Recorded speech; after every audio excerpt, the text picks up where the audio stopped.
Thank you so much for joining. Thank you to the organizers for inviting me. It's a pleasure and an honor to be here.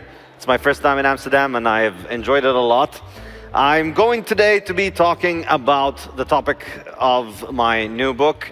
And a lot of it has to do with war, which is a very timely, unfortunately, and topical question to discuss. The relationship between fiat and war in particular. And if you want to understand why fiat does cause a lot of war and why I would say war causes a lot of fiat, we need to go back to Genesis, to the origins of fiat. And the origin of fiat, the Genesis block of fiat, if you want, was World War I. That's when the world really downloaded and installed this malware called fiat money. It happened in World War I. And it's a very important story which a lot of people don't know, which most people don't know, because we only found out the details of how this happened very recently, more than a century after it happened. Everything was hidden. And only recently have we found out about it. And it has not really been incorporated into the historiography of World War I and how World War I happened. But we're going to look at it today. So the key idea here we'll see is that fiat is born in war and it thrives in war. And it was thanks to fiat money that we had the bloodiest century ever in the 20th century. In fact, if you look historically before the 20th century, you see that human civilization was advancing and generally wars were becoming a little bit less bloody. Even though technology was advancing, wars were less and less bloody and less total. If you look in the 17th, 18th, and 19th centuries, you see that increasingly wars were being fought between professional armies in battlefields rather than being total wars of populations against each other and including the mass murder of populations. But that reversed in the 20th century and war went back to being total, and the normal civilized norms of war that had been developing over centuries were forgotten. In fact, we can also see it from this graph. We see the 20th century a massive outlier in terms of the number of people killed in conflict. And that's expensive. You know, killing people is expensive. If you try and do it at scale, I don't recommend you do it, but if you do try to do it at scale, it is pretty expensive. It's not easy. If you don't have a money printer at home to fund it, you're going to have a bad time. It's not easy to kill a lot of people. Highly recommend you go, if you're going to try it, highly recommend having a fiat money printer. That's why the only people that manage to succeed with this have a fiat money printer. So this is really because of fiat, and it's really, we could say that fiat has created generations of people who think that war is inevitable, it's just something that is always happening, it's always going to happen, and it's only a question of who's fighting who at this point, or who are we fighting at this point, but we have to be at war. That's just what humans do. And you know, you see this when people say that we're just animals. Animals are always fighting each other, and humans are going to be like that too. But I disagree. In fact, historically, we see that war used to be a lot bigger of a deal than now. Countries didn't just go to war with each other. And wars were between armies in battlefields. And while battlefields raged with conflict, cities continued to function normally. And in fact, cities of warring countries might trade with one another while their militaries were fighting. Because under the gold standard, before fiat money, soldiers were expensive. War was expensive. If you wanted to launch a war, you needed to organize an army, train it, and you needed to feed it, and you needed to provide it with weapons, and that's just not cheap. And so if you were careless about sending your soldiers into war, you were careless about money, and you ran out of money very quickly, and if you ran out of money, you lost your wars, and you got overrun and conquered by others. So that made war expensive, and it made leaders and kings and presidents think a lot before sending soldiers into war. In that kind of world, defensive war would be popular. If somebody invades your country, people in your country would get together and they would want to defend. They would want to contribute money, weapons, or their own selves to conscription in order to try and defend the country. But if you're launching an offensive war, trying to conquer land abroad, it's very difficult to convince people to go and die for the king to have more and more land. So this tended to make conflict a little bit more expensive over time, and it made governments more responsible. And over time, the more responsible ones succeeded more, and the less responsible ones lost and got taken over and went bankrupt and got destroyed. So this was all going very well, but it all changed in 1914. Now, before 1914, we did have times in which governments went off the gold standard to fight a war. It happened often, and it was devastating and it was destructive.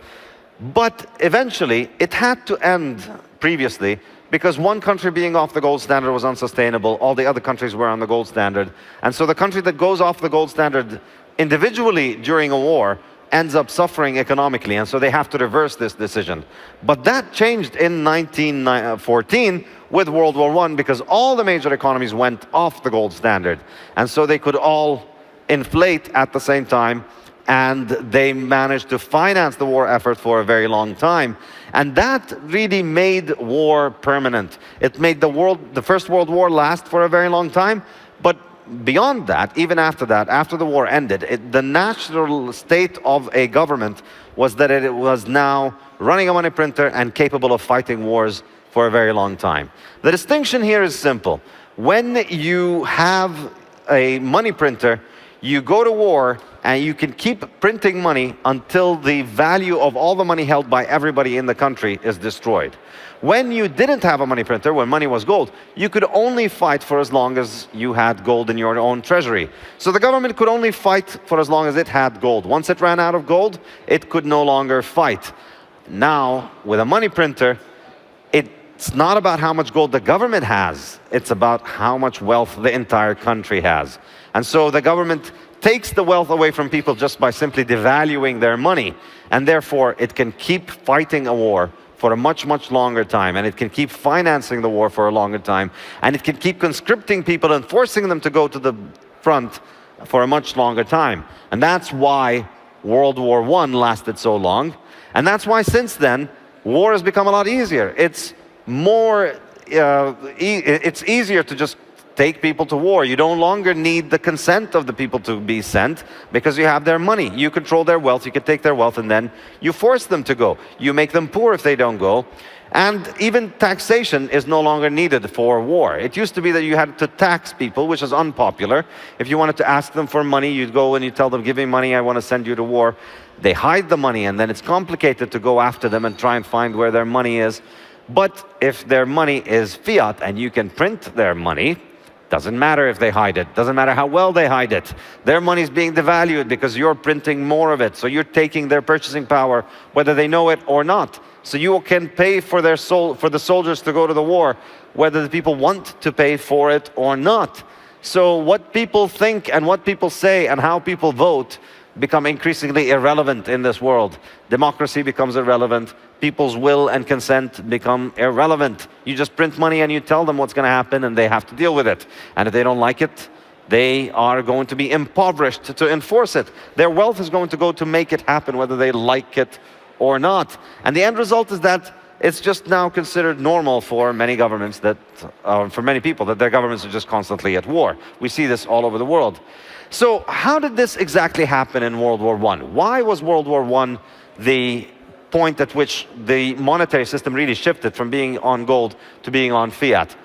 Well, you know, the common myth is that most of those governments wanted to fight wars. Every government says it was a matter of life and death. We had to do it.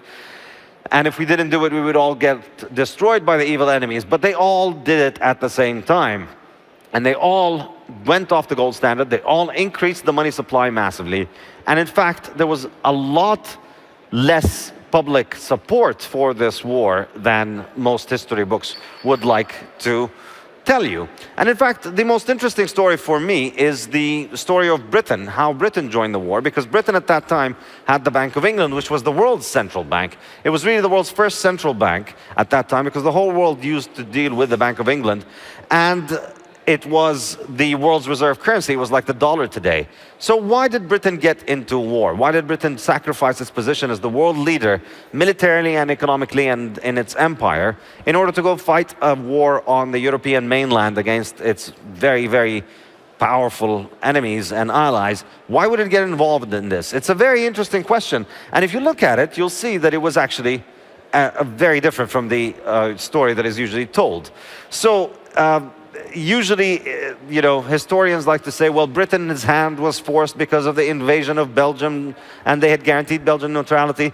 None of that is true. In reality, Britain wanted to fight the war. In reality, the King of Britain wanted to fight the war, and he spent years getting into a secret alliance with France and Russia in order to get in order to convince them to attack Germany so that Britain would enter Germany. And in fact, they deliberately lied repeatedly in order to make this happen. They denied that there was a secret alliance in order to make it happen, and in order to make it so that Germany would not think that Britain would enter the war, thus Germany would enter the war.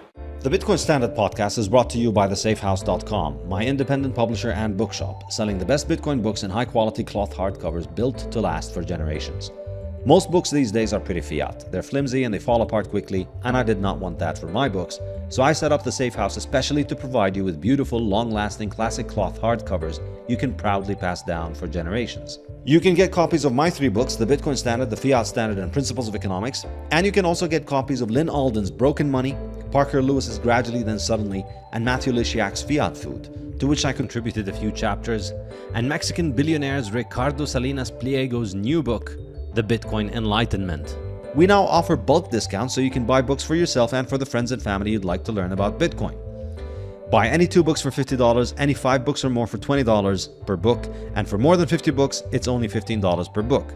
Go to thesafehouse.com, the SAIF house.com, where you can get all of these books in high-quality cloth hardcovers, delivered worldwide, and get 10% off for paying with Bitcoin.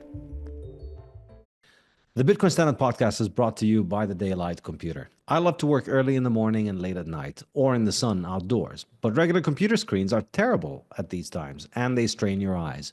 For years, I've wanted a paper-like electronic screen on a simple computer I could use to write. I tried several models, but none were very good. Now, finally, Daylight have delivered a fantastic full-function tablet with a paper-like screen that's easy on your eyes and great for outdoor use. I've been using the Daylight computer to write my next book, and it is absolutely fantastic, and it has led me to invest in this company myself. Check out my interview with Anjan Kata in episode 249. So they lied about the causes of war, and then most importantly, they lied about the financing of the war. In fact, to get just how incredibly unlikely the war was, when the Crown Prince of Austria was assassinated in Serbia in 1914, on the same day in which he was assassinated, the British and German navies were partying together in Kiel, in the north of Germany, where there was a week celebration where the Kaiser of Germany attended, and the British Navy attended, and the two navy and the two soldiers of both navies were partying together over that night when the news of the assassination came, and then the celebrations ended. And when they left, the King of Britain, King George at that time, left a message to the people of Germany saying, "Friends today, friends in future, friends forever." This was June 28, 1914. Within 5 weeks, those two navies were at war with each other. How did this happen? It's an incredible story. In fact, for 4 weeks after the assassination was not even discussed in the British Parliament. It was considered a completely inconsequential matter of Europeans fighting with one another, had nothing to do with the British. And then within 1 week, Britain was in war. The British Prime Minister did not expect that he could ever be dragged into war. But that's exactly what happened. And in fact, when more recently we've seen some of the documents come out, it's very clear that the British were setting it up as a trap. In fact, the King of Britain was trying everything to make that war happen without the British people finding out. But how could he pull it off? How could he manage to do that without a vote in Parliament, without the people agreeing with it? Well, it's because he had the money printer. And this is what actually happened. In 1914, there was a bank run on the Bank of England, and the Bank of England only had 31% of the gold it needed to back its currency. People started asking for their money. The bank didn't have enough money. So what did they do? Run the money printer. 300 million pounds were printed in August of 1914. And then, as the money supply increased, they suspended the redemption of gold. They told people they can't get their gold. So basically they went off the gold standard, of course, because now they can't give them gold. And then they tried to borrow. And so they ran a bond auction. And they tried to raise 350 million pounds for that bond auction, which was 55% of the public debt. So imagine the public debt going up 55% over a war. It was a huge bond sale, and with an attractive interest rate. And they thought, of course, the British people are going to buy it, but to their eternal credit, the people of Britain actually did not buy it. In fact, less than a third of the bonds were sold, And fewer than 100,000 investors in all of Britain, out of a population of 46 million, fewer than 100,000 people invested in those bonds to fund World War I. But the army was already at war. So what do? People don't want to pay for the war, but you've already sent the army to war. You hate when that happens, right? It really sucks. I know, happens to the best of us. But don't worry, there's a way to fix this. And what is it? Fiat, of course. Fiat fixes this. If you ever find yourself in a war with no money, don't worry, Fiat fixes this. Just run the money printer. And in fact, what they did back then was truly astounding, because the Bank of England just extended a credit line to 2 of its employees who went and bought the bonds with their own bank accounts. They went and bought roughly 2/3 of the bond issue to fund British entry into World War I was bought by 2 guys. 2 guys got Britain into World War I. Of course, they worked at the Bank of England, so they got the credit line from the Bank of England. The Bank of England printed a ton of hundreds of millions of pounds to them, more than the public debt of all Britain, and they used it to buy the bonds that made the war possible in 1914. And the next day, the Financial Times, the original shitcoin promotional telegram group of its time, published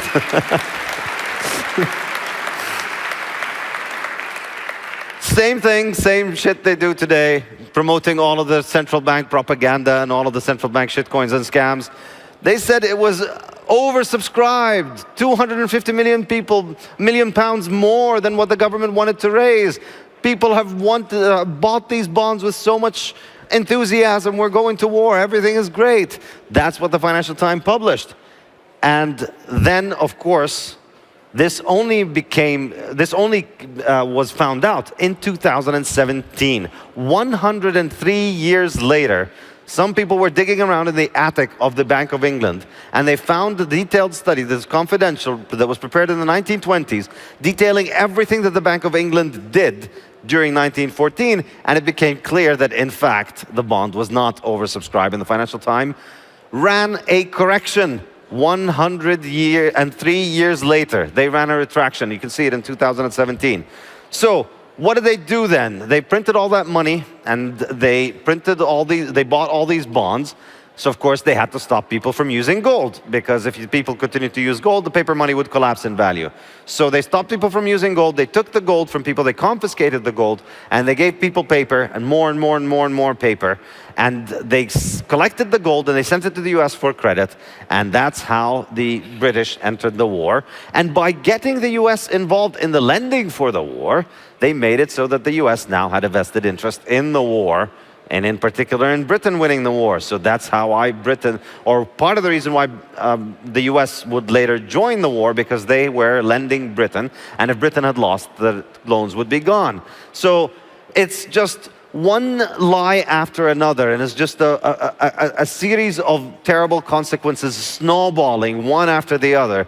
And that's how we end up with hundreds of millions of people dead in violent conflict over the last century. This one lie continuing to propagate, really. And it completely upends our understanding of the war. It changes the way that we think of the war. And it's basically completely ignored by modern historians. Modern historians don't discuss this. It's actually remarkable. It's been out, this news has been out for 7-8 years. You'd think all of the historians that write about it would be interested in it.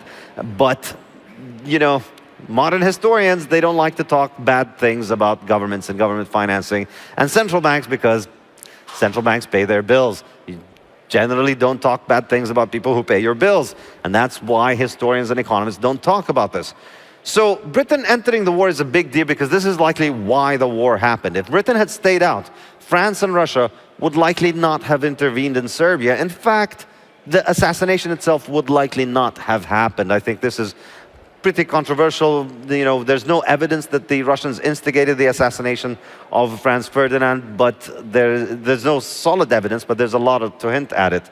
And because Britain was entering, but it was secretly entering, it hadn't announced that it was entering, and because they were telling the Germans we're friends forever a few weeks earlier, that's why Germany went into the war. If they knew that Britain would enter, they probably wouldn't have entered. So this lie has been an enormously devastating lie that has shaped our history over the last century and caused so much suffering. It has been a disaster for Britain. It's a disaster for the world. Britain went bankrupt effectively and has been constantly failing as a state since then. It used to be the world's dominant force. Today, it's constantly regressing and becoming more and more broke and bankrupt and inflationary. Prices rose after World War I. There was a huge recession, and the problems of the 1920s followed, which led to the inflation of the 20s, which led to the Great Depression, which eventually led to World War II. All of that snowballing from that terrible inflation. And this was essentially how fiat money functions. This is how fiat money gets installed as a protocol. Governments spend too much, and then they default by confiscating and restricting the movement of gold. They suspend the redemption of gold, they increase the supply of paper notes, and then if they can, they try to get other countries to hold their reserve currencies. So because of this, because everybody's got this, everybody's got the money printer, and everybody's restricting the movement of gold, everybody now has the ability to fight a lot more. War. And that's why people think of war as normal. That's why people think of war as even a good thing. Some people even think that fighting war is good. You know, Americans think they're fighting wars for oil, as if, you know, their military needs to go die in the Middle East in order for them to have oil, which, you know, it will be news for people who live in places like Switzerland or Ecuador or Kenya, who don't have to go and invade the Middle East in order to get oil, and still they get oil. Miracle, right? Turns out it's not actually for oil, but it does work. So, now, interestingly enough, one of the people who was involved in that cover-up by the Bank of England of buying the bonds is a certain guy called John Maynard Keynes. You may have heard of him. They teach about him in school, and they tell you that he's a good guy and he's a smart guy. Well, he wasn't. He was an evil pedophile who raped children for entertainment, among many other horrible things that he did. Yes. And one of the things that he said, you know, he was so impressed with this, he called it a masterly manipulation. He was so fond of this. We're going to finance war without people even finding out. He was really excited about it. And he said one thing, he wrote a letter about it that was a confidential, that was also discovered just a few years ago. And in it he said, the capacity of the Bank of England to continue to lend depends on how much money people are leaving at the bank. If people leave a lot of gold at the bank, then the bank can continue to lend to the government and keep the war going. But if people take out their gold from the bank, then the printing is likely to cause a lot more inflation, and people are going to likely ask for their gold back, and that's going to devalue the money. So in order for this scam to work, people have to leave their money and their gold at the bank. Well, that then forces us to ask a very, very interesting question. Well, what would have happened if people had actually took their money out of the bank? This podcast is also brought to you by the Bitcoin Way, your professional Bitcoin IT team offering you personalized, secure, and comprehensive solutions for every step along your Bitcoin journey. The Bitcoin Way offer live concierge service to guide you with your Bitcoin cold storage, running your node, privacy best practices, inheritance planning, corporate strategy, and multi-sig solutions. They don't touch your coins, they guide you through the process of acquiring your coins and securing them. If you'd like to make your setup safer and more reliable, book a consult with them and see what they have to suggest. If you want to give someone the gift of Bitcoin, get them this professional service that will ensure they start off knowing exactly how to manage their coins and not lose them. Go to thebitcoinway.com and start Bitcoining more confidently.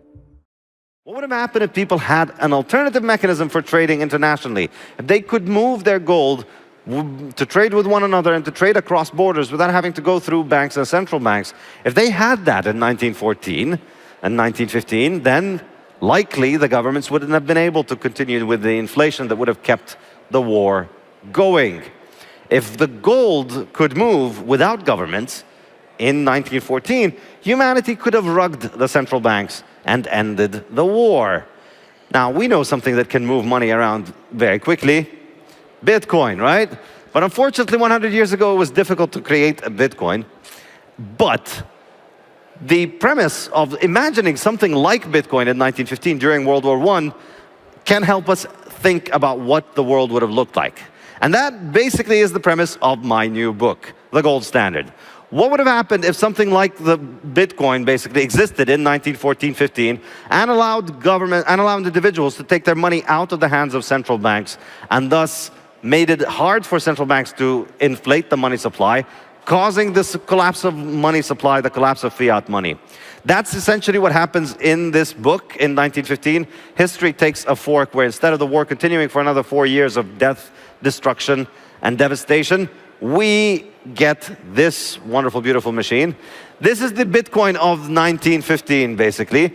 Imagine in 1915 if the pioneers of aviation tried to, instead of suing each other, which is what they were doing at that time, if they decided, all right, let's find a commercial application of aviation.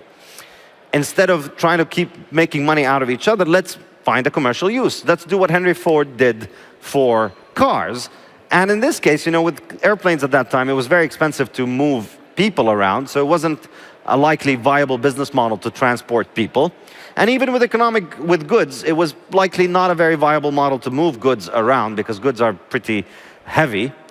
If you're going to move something around economically at that stage, it would have to be something that's very, very, very valuable per unit of weight, which obviously makes it obvious that there's only one thing that is the most valuable: gold. So if you set up a business for clearing gold with airplanes in 1911, then that allows people to have essentially a decentralized monetary system where they can move their money around without having to trust in their local banks and central banks. If we had built that in 1911, 1912, then by 1914, 15, when the war started and the central banks started inflating, people would have had a choice. People would have taken their gold out. The fiat currencies would have collapsed. And that's the premise of the story that I have. In this book, central banks all collapse in 1915. The war, First World War, ends, and then empire and war are no longer affordable.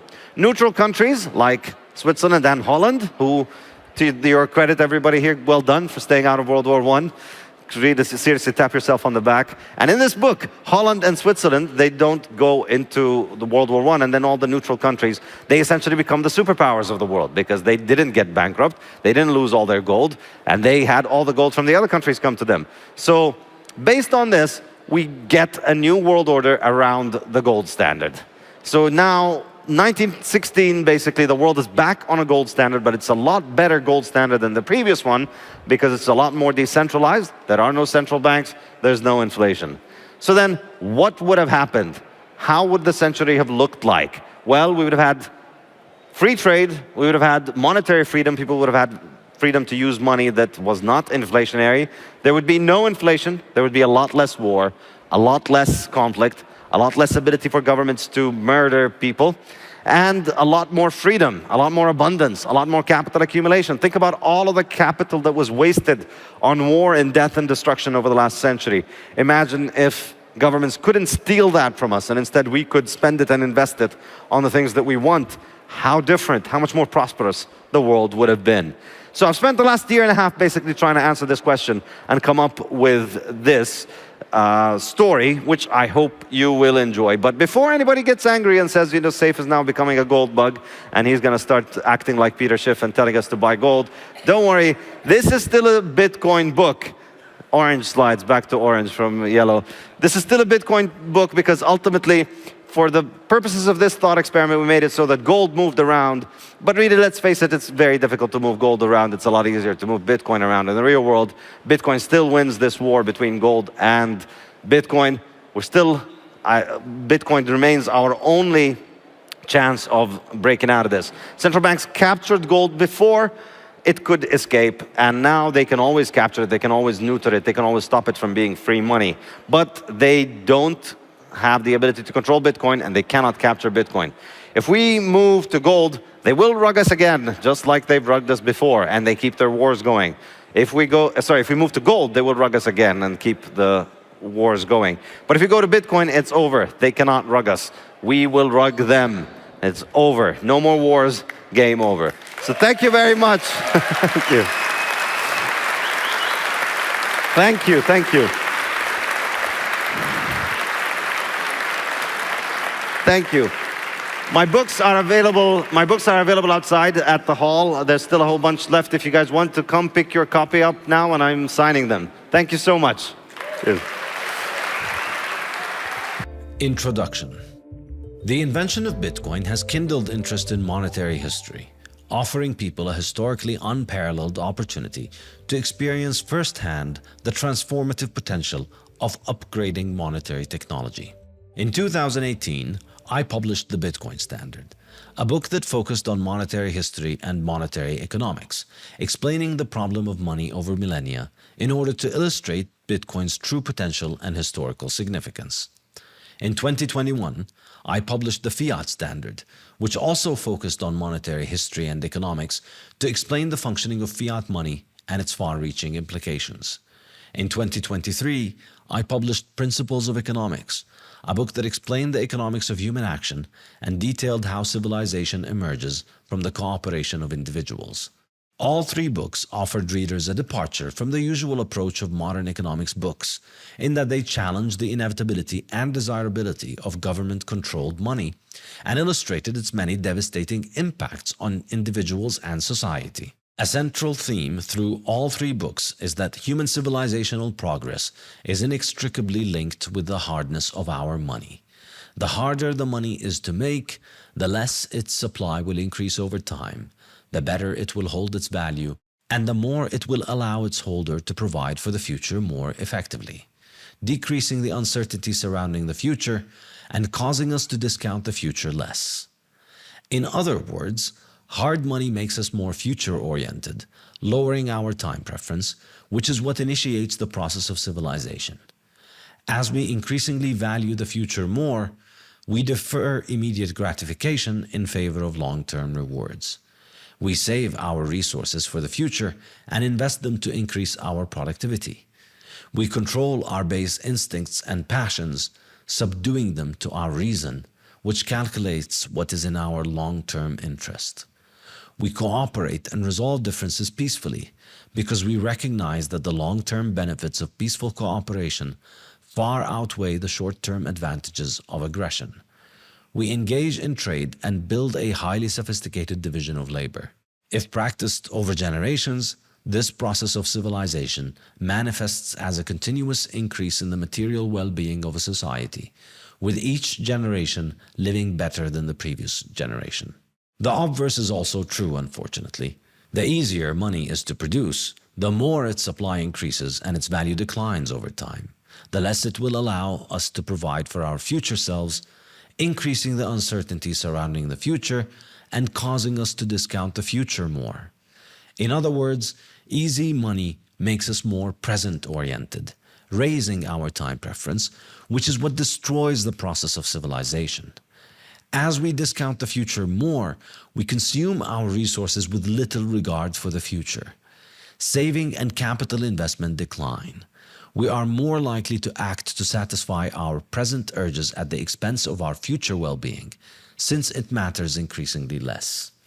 We are less likely to cooperate and resolve differences peacefully, which compromises our division of labor and, in turn, our productivity. Much of the history of the past century has reflected this civilizational decline. The collapse of society witnessed under hyperinflation is just a faster and more noticeable version of the same process that slow fiat inflation brings about.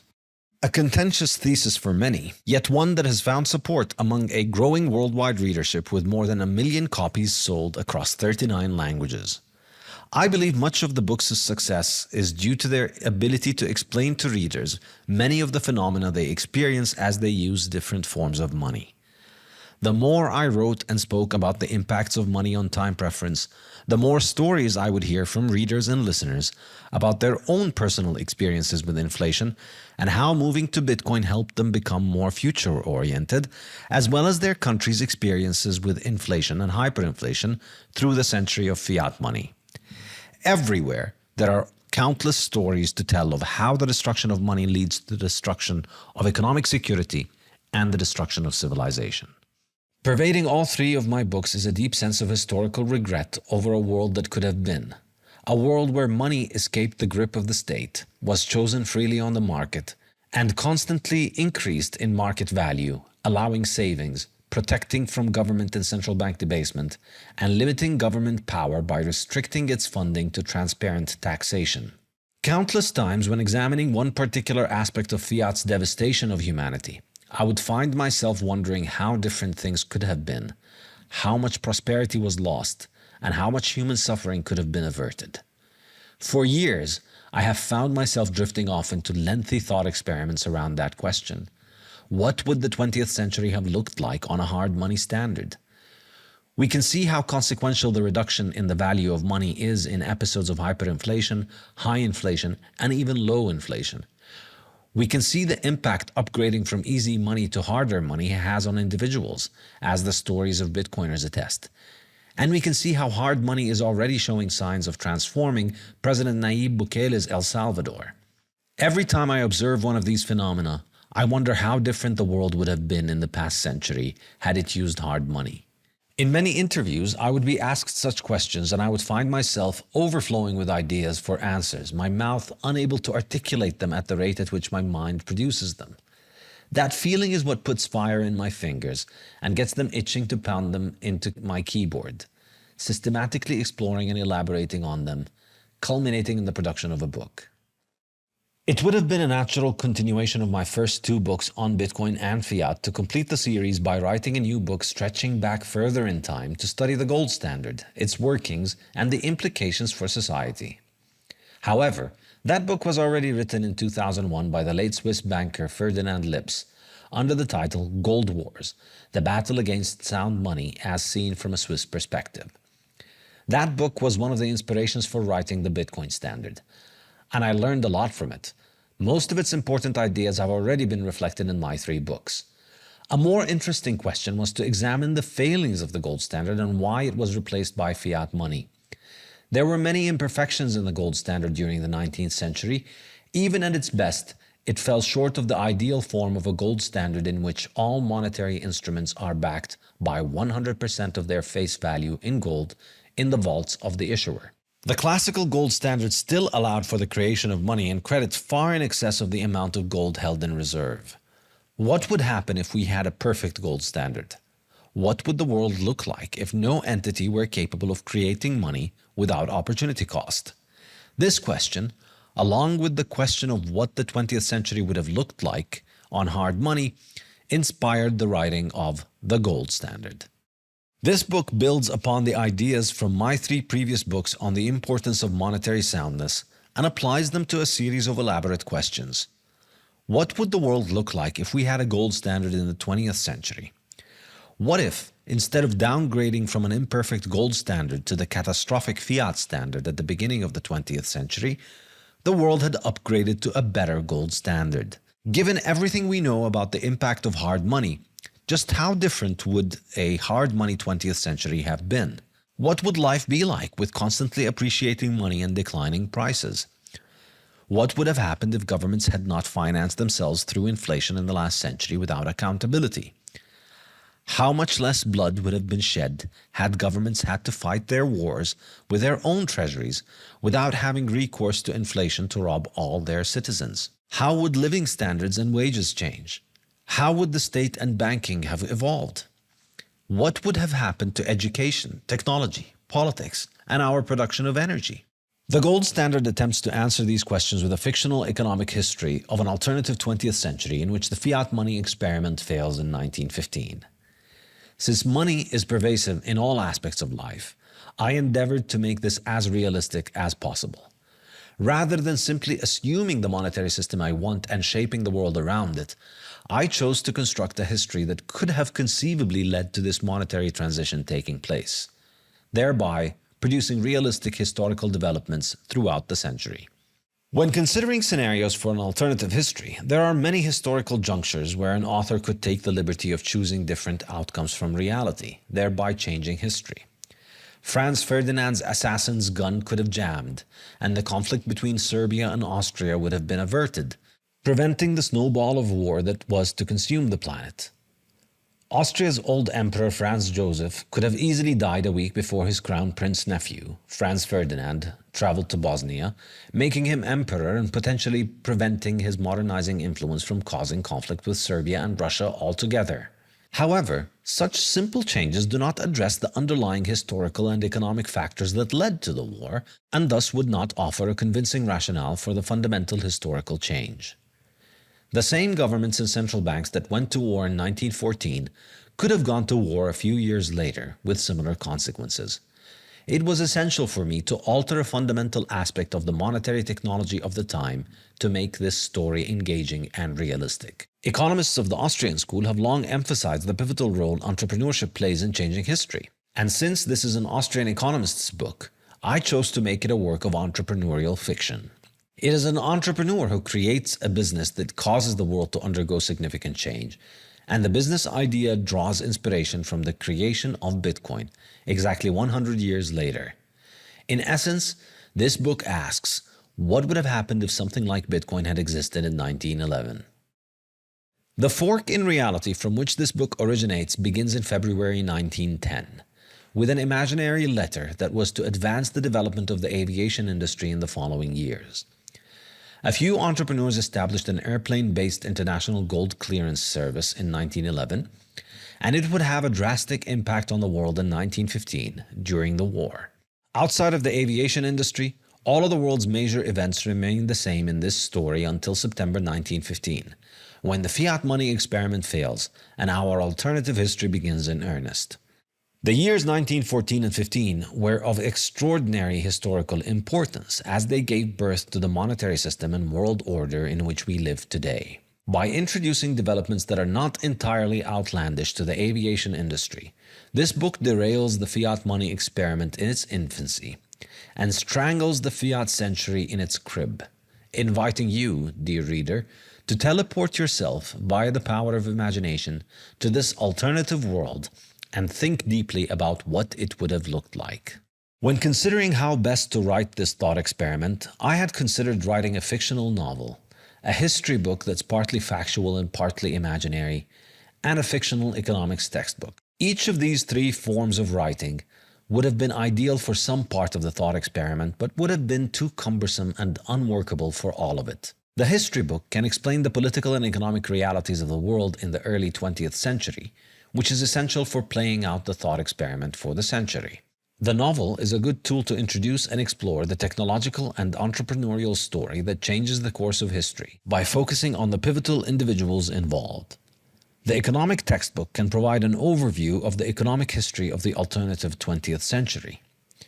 But each of these tools has its limitations. It would not have been very engaging to study the economics of the 20th century through a fake history book that takes the reader through fake historical events with anything close to the level of detail needed to explain real historical events. And I even think it would have been disrespectful to the reader's time to spend too much time dwelling on fake history, when the point was to get to the economics. Nor could the economics of the 20th century have been fruitfully explained through a novel playing out over a century. An economic history book would not have been able to construct an elaborate and realistic story for why history changed in 1915, without getting into the personal stories of the pivotal individuals in the same way a novel can. After much thought and consideration, my independent publisher self granted my author self the permission to do something strange, which, to my knowledge, has never been tried before. Write a book that's a mix of a novel, a history book, and an economics textbook. I hope the reader appreciates the variety. This book is divided into 5 parts. They are constructed as follows. Part 1. The Old World. Based on real-world history, covering events up to September 1915. All the facts presented here are historically accurate in our real world, to the best of my knowledge. Some of these facts may appear made up and outlandish, but they are real. Part 2. Capital Flight. The story transitions to an alternative history of aviation, which begins in February 1910 and leads to a different outcome for World War I and the rise of a new world order. Events in this section are almost entirely fictional. Part 3. The Modern World. Examines how a modern gold standard would work and how states and banks might have evolved in this alternative timeline. This part contains a mix of real historical events, which are things that happened before 1915, and fictional events, which happened after that date. Part 4. The Century of Affluence. Explores changes in living standards, energy, technology, society, and education over the 20th century under the gold standard. Part 5. Postscripts from Fiat World. The final section overviews the history and timeline of the previous chapters, providing commentary from the perspective of our real world, comparing the economic outcomes of this thought experiment to our fiat world. Important notes. All historical events happening before September 1915 are real, and all events happening from September 1915 onwards are fictional.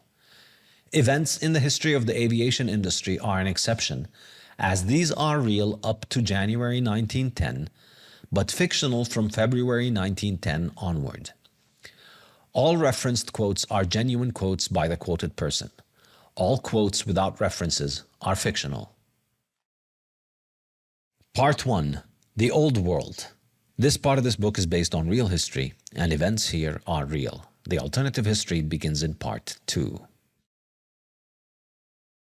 Chapter 1. The Classical Gold Standard.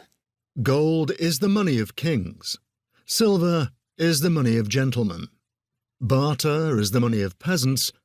And debt is the money of slaves.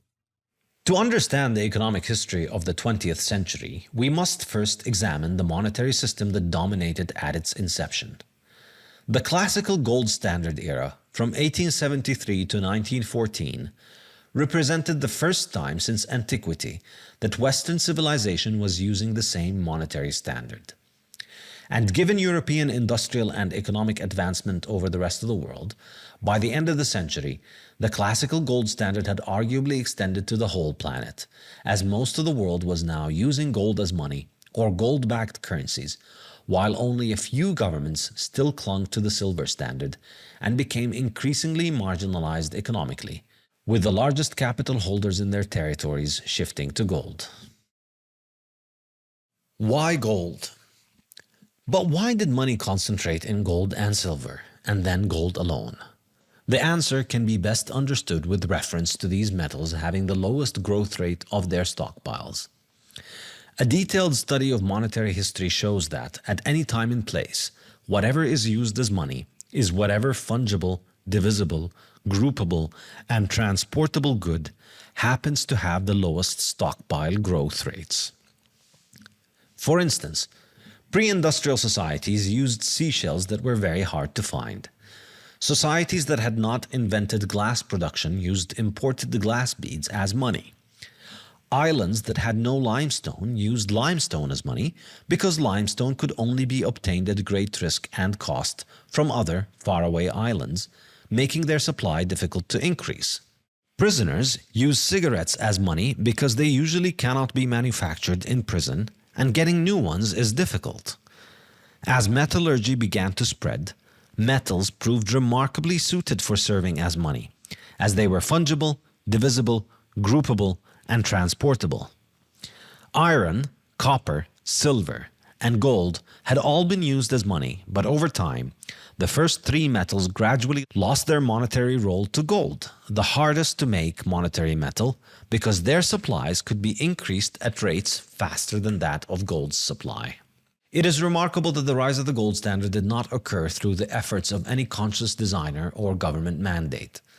The majority of the world had dealt with gold, silver, and copper as money for centuries. There was no international treaty between governments that would give gold monetary primacy and mandate the demonetization of silver. Individual governments had usually sought to maintain the monetary role of silver alongside gold, but they were powerless to do so in the face of overwhelming monetary incentives shaped by technological reality. Gold kept growing in prominence, and governments' regulations either facilitated its wider adoption to the benefit of their people or impotently attempted to stymie its growth at the expense of their people's economic well-being. Whether it was through rational consideration leading people to abandon alternative monies for gold, or through the holders of these monies bleeding wealth to supply inflation far faster than the gold holders, the end result has been the same everywhere in the world. The vast majority of wealth was concentrated in the hands of the holders of the monetary good that was the hardest to produce and had the lowest liquid stockpile growth rate. Gold is distinct from the three other monetary metals in that it is chemically stable and practically impossible to destroy. It is the only one of these metals that does not corrode, disintegrate, rust, or tarnish. This means that all the gold humanity has produced over thousands of years remains available today, used as gold. Whereas the other metals' stockpiles are constantly disintegrating, gold's stockpiles just continue to grow. This means that, at any given time, the liquid stockpiles of gold held by people worldwide are orders of magnitude larger than any year's production. Data from the past century indicates the annual production of gold is usually in the range of 1.5% to 2% of total stockpiles.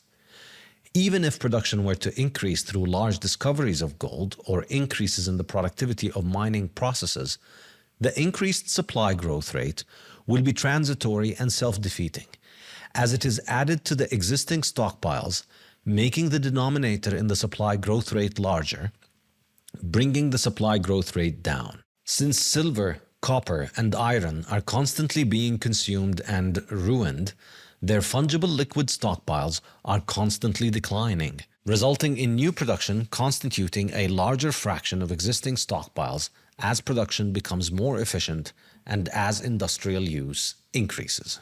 From the most primitive seashell to the most sophisticated modern gold bank, the choice of monetary medium has always been one determined by the market and subject to the iron forces of economic incentives.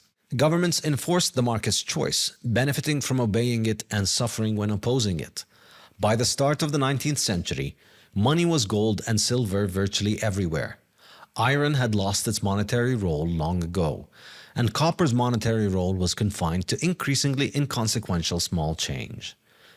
For millennia, under what came to be known as bimetallism, governments would mint gold and silver into fixed-weight coins and put their imprint on these coins to make them fungible and easy to trade, obviating the need for weighing and measuring irregular chunks of gold and thus making trade easier and less costly. However, the variation in the price of gold in relation to silver created a problem for monetary authorities who would have liked to fix the price between their silver and gold denominations to facilitate trade.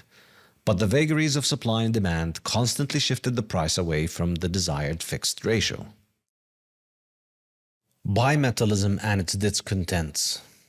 The classical gold standard emerged from the increasingly unworkable nature of the bimetallic monetary system that had dominated the world for millennia. Both gold and silver were used as money. Gold's higher value per unit of weight gave it the leading role for larger transactions, whereas silver's lower value made it the dominant choice for lower value transactions. The gold-silver ratio, which measures how many ounces of silver one needs to purchase an ounce of gold, has changed significantly throughout history, but nothing like its changes in the last century. Before 550 BC, we have records of the ratio varying between as little as 2 and as high as 21. Around 1000 BC, the price was 3 in ancient Egypt, thanks to the abundance of gold in the Nubian mines. In Phoenicia, around 800 to 600 BC, the ratio was around 8 to 12. In the Levant, it was around 6 to 7. And in Mesopotamia and Anatolia, around 8 to 10. In the 7th century BC, the price in Persia was at 13 to 1. In ancient Greece, the price was around 10 in the 4th century BC. In the Roman Empire, Emperor Augustus fixed the price at 12 to 1 in the year 23 BC. The debasement of the silver denarius led to the rise in desirability of gold and the rise of the gold-silver ratio to 14 to 18. But the restoration of the Roman Empire in Constantinople led to the decline of the ratio to the range of 12 to 14. In the Islamic world, the ratio was closer to 10 to 15 from the 7th century AD, and under the Ottomans from 1500 onward, the ratio was around 12 to 15. Medieval Europe saw silver appreciate to as little as a 9 to 4 GSR after the Black Death, but the ratio returned to the 12 to 15 range.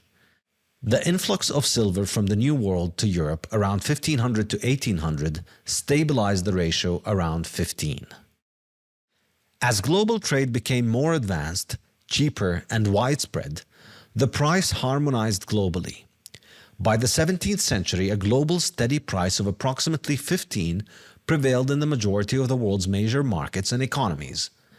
But then, in the 19th century, modern banking, banknotes, checkbooks, the telegraph and train, making trade more efficient, all conspired to undermine silver's monetary role, but the market rate had remained fixed around 15 because of many governments imposing that rate.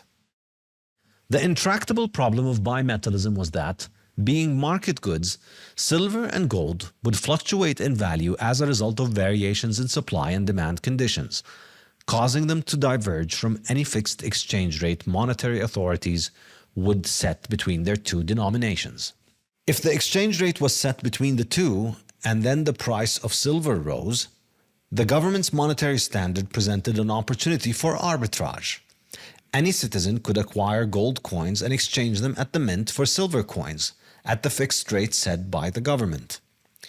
In effect, the citizen was getting cheap silver from the government, which he could then export abroad and sell for gold at the prevailing foreign market rate, thus obtaining a larger quantity of gold than he had started with. By fixing the exchange rate, governments would necessarily undervalue one of the metals as soon as the market exchange rate between them moved slightly, which would drive the undervalued metal out of its borders and flood its markets with the overvalued metal. It was through the process of bimetallic arbitrage that the classical gold standard emerged, thanks to the genius of the great English physicist Isaac Newton. Having dedicated his life to alchemy and developing a deep understanding of the processing of precious metals, Newton was appointed the warden of the Royal Mint. He set the bimetallic ratio to undervalue silver, as in the example above, which led to silver leaving Britain and gold flooding in. Newton described this process in a report to the Lords Commission of His Majesty's Treasury on 21 September 1717. And according to this rate, in England, a pound weight of fine gold is worth 15 pounds weight, 6 ounces 17 penny weight, and 5 grains of fine silver.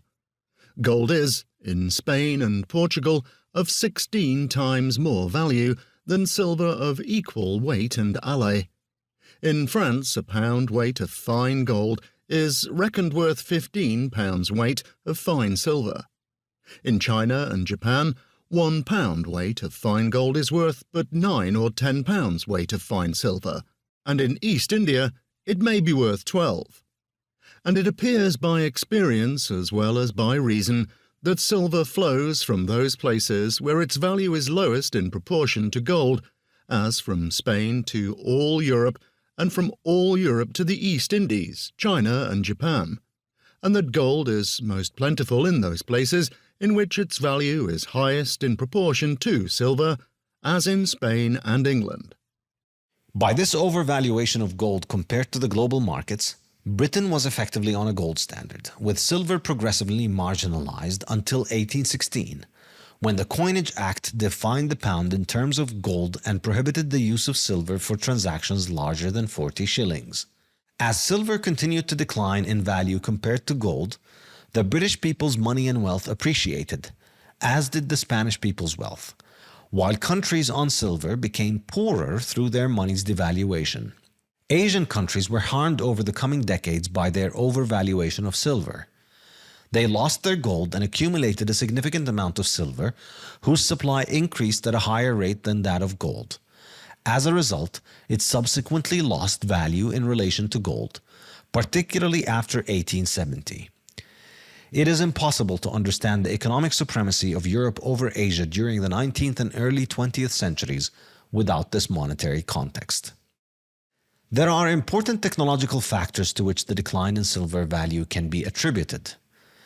Increased productivity, specialization, and division of labor meant people were engaged in more trade, and physical coins became increasingly inconvenient for an increasing number of trades. Coins are inconveniently expensive to divide into precise quantities for trade. It was far easier to use paper notes backed by physical money, as these are lighter, cheaper to transport, less conspicuous, and more easily exchanged for smaller or larger denominations. Paper receipts for physical money became an increasingly common medium of exchange, obviating the need for holding physical money and increasing demand for holding gold in bank vaults while its receipts circulated. Facilitated by the rise of industrial engines and electricity, the speed and distances at which trade takes place increased beyond the capacity of physical money to move with every physical trade. This led to a significant rise in reliance on banking institutions, with checks and bank transfers accounting for a progressively larger percentage of total trades. As these transactions all took place on bank balance sheets, there was little incentive to hold the easier silver money for conducting them, and demand for silver continued to decline compared to demand for gold. The market value of cash balances in gold continued to grow, while balances in silver stagnated or declined. The greater the cash balances in a particular market good, the more significant its monetary role.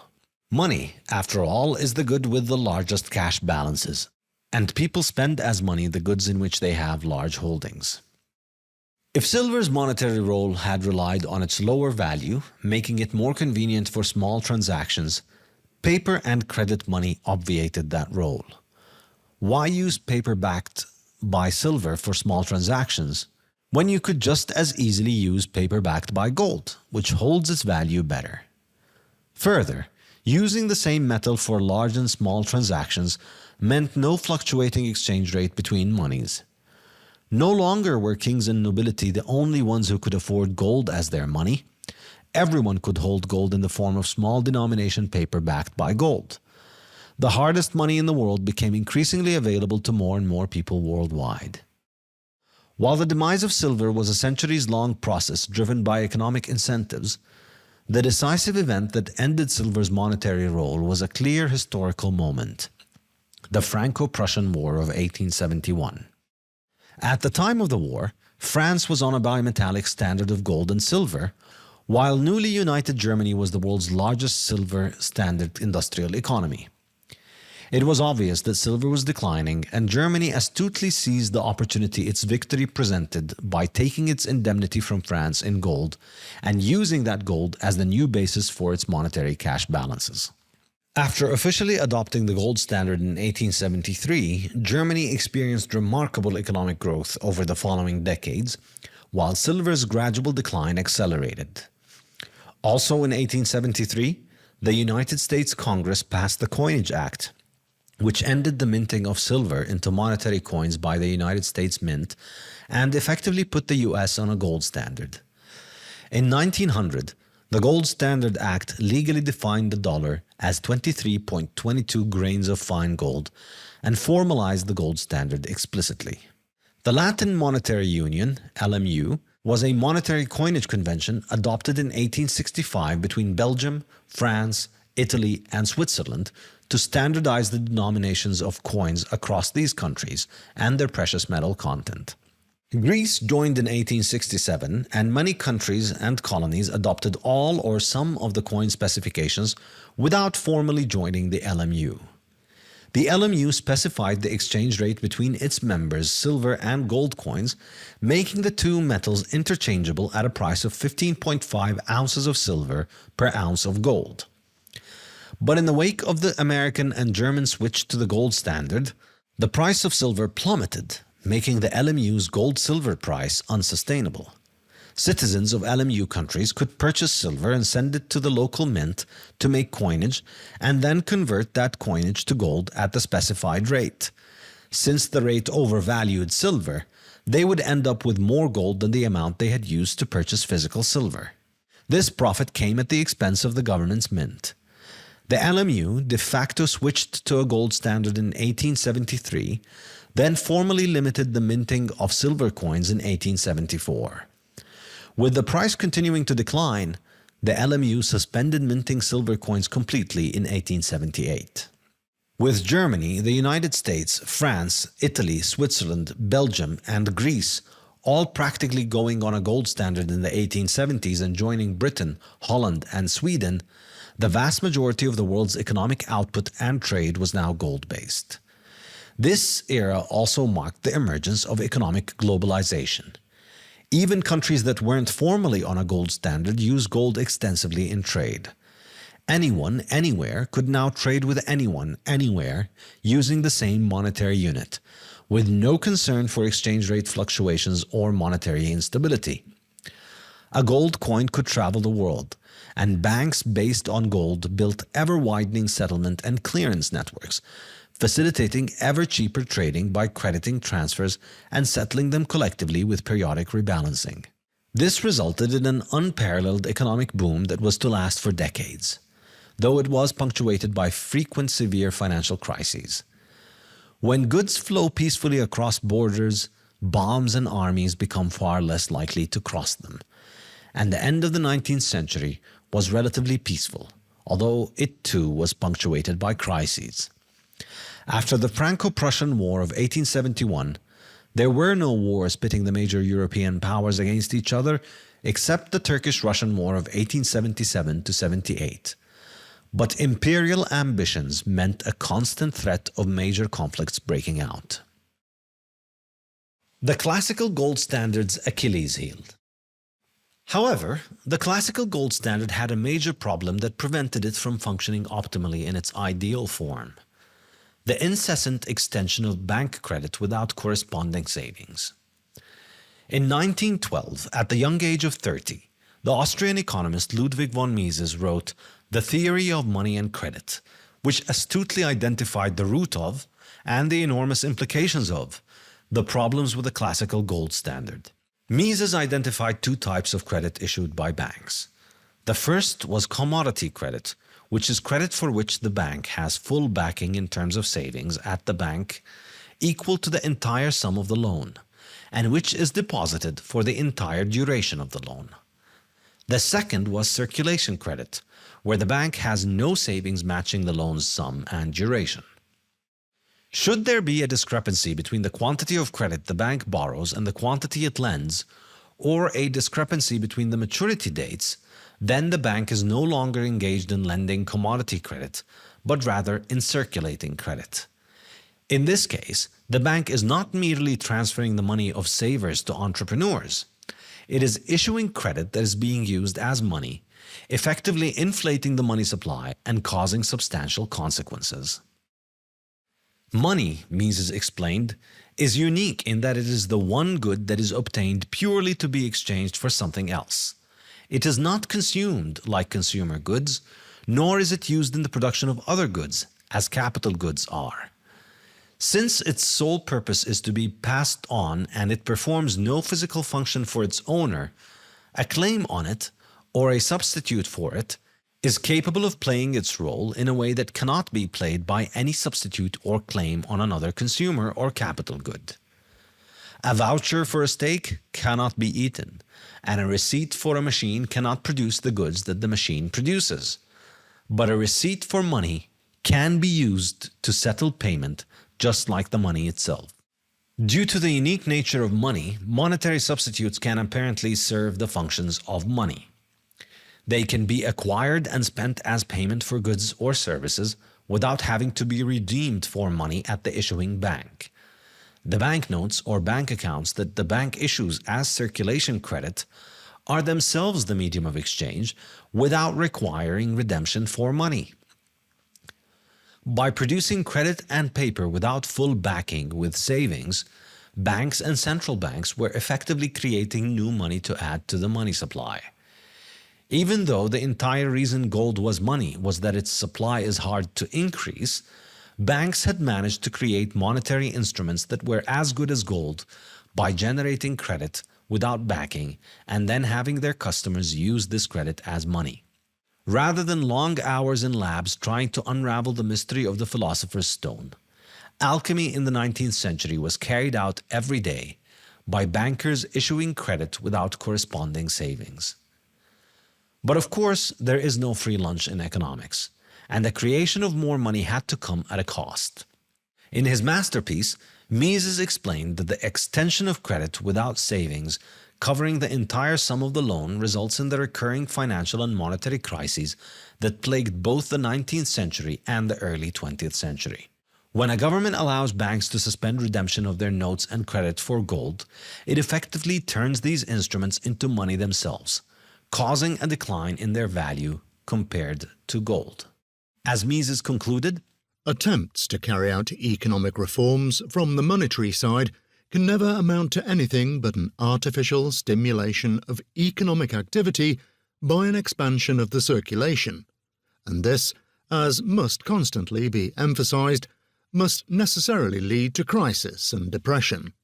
Recurring economic crises are nothing but the consequence of attempts, despite all the teachings of experience and all the warnings of the economists, to stimulate economic activity by means of additional credit. Mises had astutely identified the Achilles heel of the classical gold standard.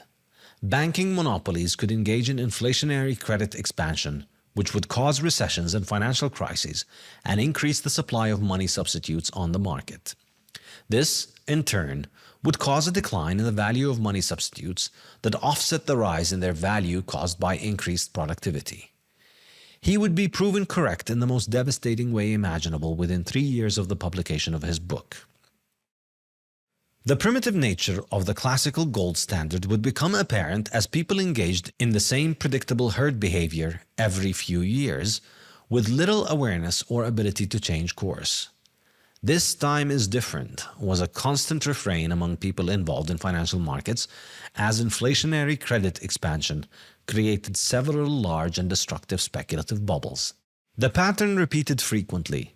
Banking monopolies would extend credit cautiously at first, increasing the money supply imperceptibly to most people, with little impact on prices. Instead of declining slightly, as would be expected due to gold's low supply growth rate, prices would increase slightly. Most people would neither notice nor understand why. Asset prices would also rise, which would drive speculative manias, particularly in new economic sectors.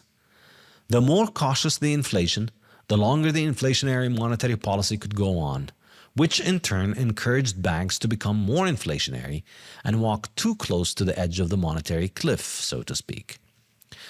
A perverse competitive dynamic would then develop between the banks, wherein the most conservative and most honest would lose their market share to the most reckless and most inflationary.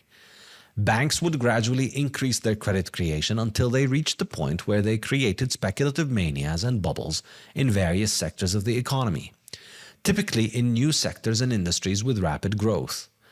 At a certain point, like chickens coming home to roost, an excess of outstanding bills would come back to the bank for redemption in gold. The bank's vaults would not have enough gold for this, and the owners and managers of the bank would be held criminally liable for issuing redeemable financial instruments that cannot be redeemed. But in the 19th century, with this practice growing increasingly common, and with banks increasingly powerful and influential thanks to the centralization of gold in their vaults, banks, governments, and bank-financed media and academia came to see this as an inexplicable quirk of the gold standard and a temporary problem which could be rectified with the correct policies. The broad outlines of the deal between governments and banks under the classical gold standard went like this. Governments would pretend to be regulating banks, but in reality, they would simply use their oversight to enforce banking oligopolies, which would allow the bank significant leeway in expanding credit beyond its gold holdings. In exchange, the banks would use their expanded credit to purchase government bonds, which government regulators would treat as being as good as gold for the purposes of the bank's reserve requirements. This quid pro quo was great for banks, as it allowed them to create money without an opportunity cost. It was great for governments, too, as they could finance their wars or projects with the credit the banks used to lend to them. Government money allowed banks to leverage their customers' deposits to create more credit money and lend it to the government. This was usually done in a surreptitious manner, or advertised as being some genius scheme for the purpose of boosting the economy, stimulating demand, bolstering public finance, or various other euphemisms. As long as this arrangement held, the purchasing power of money declined, or it did not rise as much as it could. When the issue of credit money increased significantly, and redemption requests strained the bank, a bank run would happen, and its resolution would be a complicated legal matter in which blame could be ascribed to particular individuals but not to the inherently unstable system. But the vast majority of people did not understand the very simple reality of what was going on. Their wealth was being stolen by banks and governments. By suspending the redemption of gold, providing money from the public treasury, or issuing more government bonds to finance the insolvent bank, the bank could continue to operate, its financial instruments could maintain value, and a painful collapse was avoided. But these measures effectively transfer the bank's liabilities onto the shoulder of future taxpayers. These practices constituted a highly rewarding form of punishment for financial mismanagement, and they encouraged banks to engage in more and riskier inflationary credit creation. They also succeeded in portraying the suspension of redemption as a necessary corrective measure for markets to resume operations, rather than acknowledging that it is a sure sign of fraud, embezzlement, or catastrophic loss. This repeated pattern meant that the classical gold standard was plagued with financial crises throughout the 19th century. The pattern was set for government intervention in the banking system and for a political dynamic as dangerous as the dynamic of banking leverage excess. The more leverage the banks took on, the more they became insolvent, and the more the bank's arms in the media, academia, and politics would call for more government intervention and bailouts of the banks. This, in turn, served to encourage further irresponsibility on the part of the banks, which then led to even greater government intervention and support.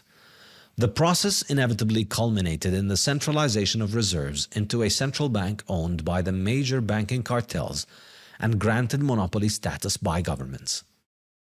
The result of this constant inflation is that the money supply grew a lot more than the growth in the supply of gold.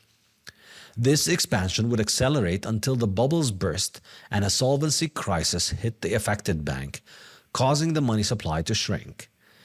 Asset prices would rise during the bubble phase and crash during the bust, and consumer good prices largely behaved similarly, though less extremely. The fundamental distinguishing feature of the classical gold standard was its reliance on central banks to facilitate its operations.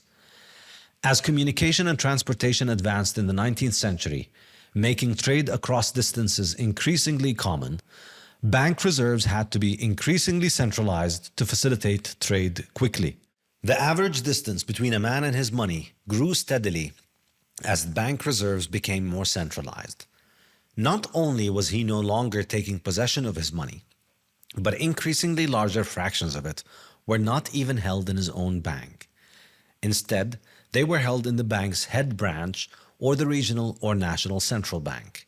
Without a quick and cheap mechanism for moving gold, it had to be held away from transacting parties. At the time, the Bank of England was the center of the financial universe, and its pound sterling was recognized worldwide for being as good as gold. The creditworthiness of the British government, its powerful military, and its unrivaled global payments settlement network had given it the supreme position in the global financial order, with around half of global foreign exchange reserves held in sterling. The Bank of England operated a gold exchange standard for British colonies worldwide.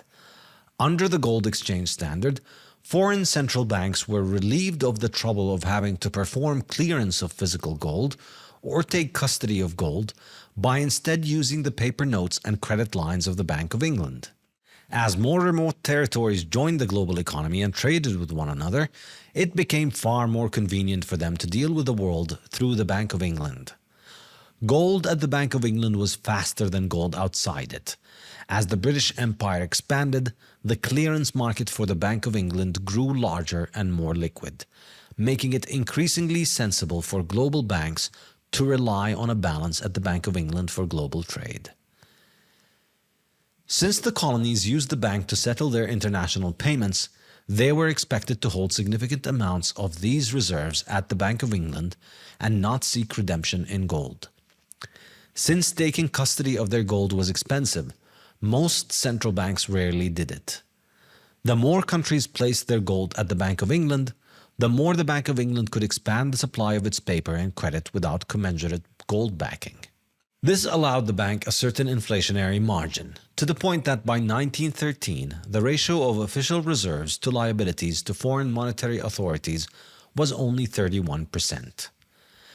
As long as fewer than 69% of the liabilities were seeking redemption at any point in time, the arrangement worked fine. The Bank of England used its reserves to issue more liabilities, benefiting its shareholders and the British government, which borrowed from it at the lowest interest rates in the world. The bank had exported its inflation to the colonies, financing itself and the British government by devaluing the savings of people worldwide, but placing itself in a precarious liquidity position. So long as most colonies, depositors, and paper holders did not ask to convert their bank accounts and notes to gold, liquidity would not be a problem. Even in the absence of an official central bank, the gold standard required the progressive centralization of reserves to facilitate clearance and settlement across increasingly long distances, as was the case in the United States, where major national banks held the lion's share of reserves. After Russia's central bank switched from a silver standard to a gold standard in 1897, the US became the last remaining major economy on a gold standard without a central bank. This anomaly would change on Christmas in 1913, as all the world's major economies then had central banks on a gold standard. Only 9 months later, centralization of reserves, monopolization of banking, and the increasing tendency for inflation through credit creation would all add fuel to the fire of a war in the Balkans that would become humanity's most brutal and consequential, threatening to incinerate human civilization itself.